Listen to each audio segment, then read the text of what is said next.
Ératosthène est un immense savant grec qui est né environ 200 ans avant Jésus-Christ, donc qui a travaillé sur beaucoup de choses. Il était astronome, philosophe, historien, mathématicien bien sûr, et il a travaillé sur beaucoup de choses. Il est connu pour avoir calculé la circonférence de la Terre, et il est arrivé de manière très juste d'ailleurs, enfin assez juste, hein.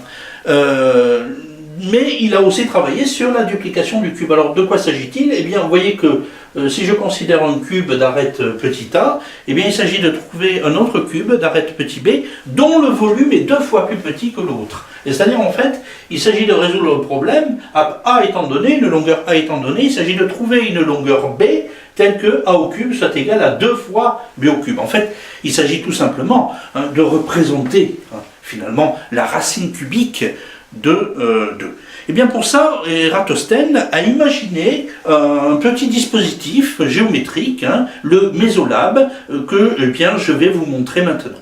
Alors le mésolabe est une boîte dans laquelle figurent 3 triangles identiques. Vous voyez, donc j'ai considéré un triangle ici, que je peux modifier un peu, mais vous voyez que les 2 autres sont identiques, ce sont exactement les mêmes mesures pour les 2 autres triangles. Alors les 2 autres triangles sont amovibles, on peut les translater comme ça, et on va faire en sorte que les points O, E, F, G et H soient alignés.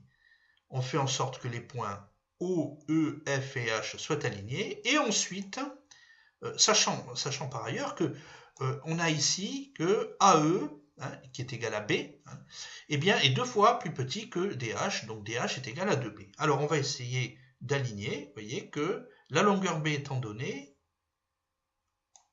on peut aligner parfaitement ceci.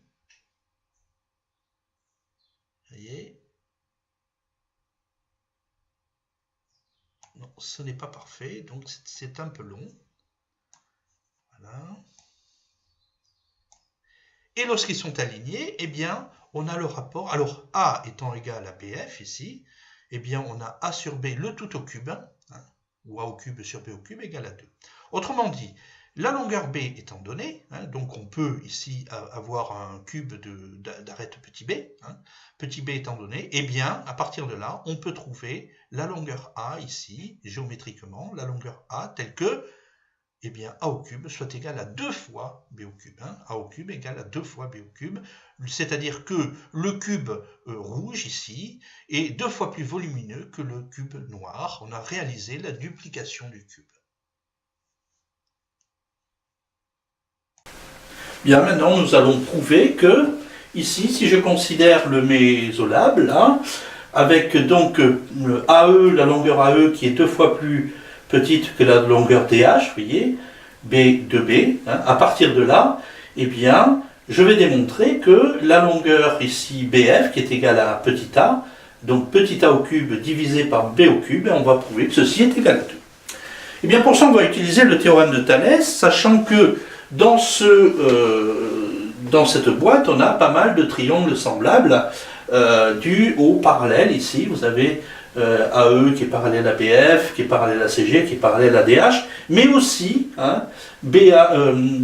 les AF parallèles à BG, elles-mêmes parallèles à CH, donc ça va nous faire plusieurs applications successives du théorème de Thalès.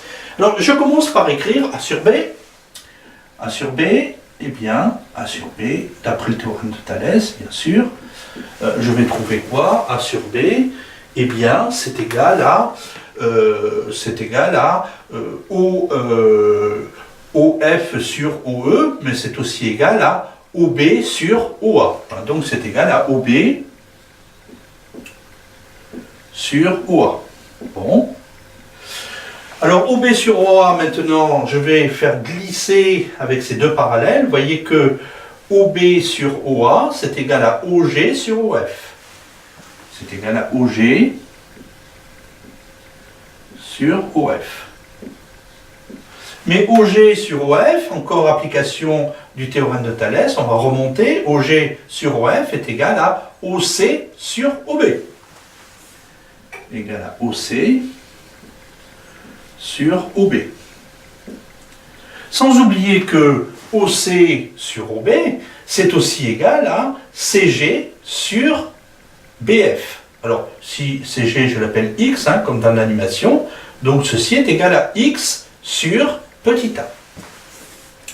Donc, c'est égal à... Alors, c'est égal à X sur petit a, je le mets dessous. Hein. Ensuite, OC sur OB, eh bien, OC sur OB, eh bien, je fais glisser à nouveau et je vais trouver OH sur OG. OH sur OG. Mais OH sur OG, OH sur OG, ça n'est autre que 2B sur petit x. Donc c'est égal aussi à 2B sur petit x.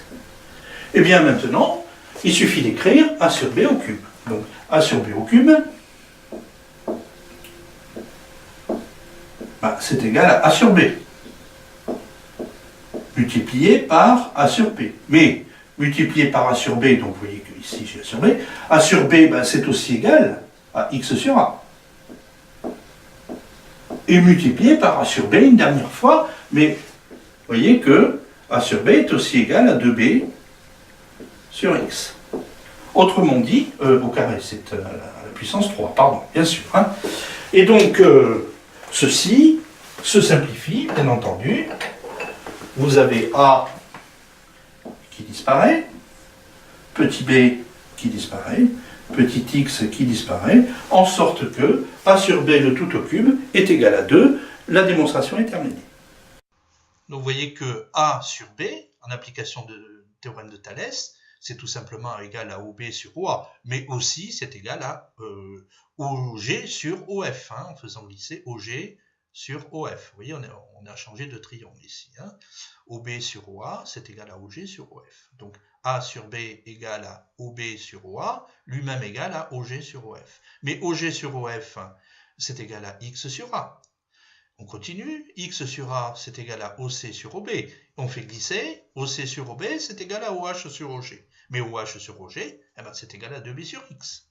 Donc, A sur B au cube ou A au cube sur B au cube, c'est égal à A sur B, multiplié par A sur B, mais A sur B égale à X sur A, donc A sur B multiplié par X sur A, multiplié par A sur B encore, mais c'est encore égal à 2B sur X. Et vous voyez qu'en faisant ce produit, les trois facteurs, le A se simplifie, le B se simplifie, le X se simplifie, il ne reste plus que 2, A au cube sur B au cube égale à 2.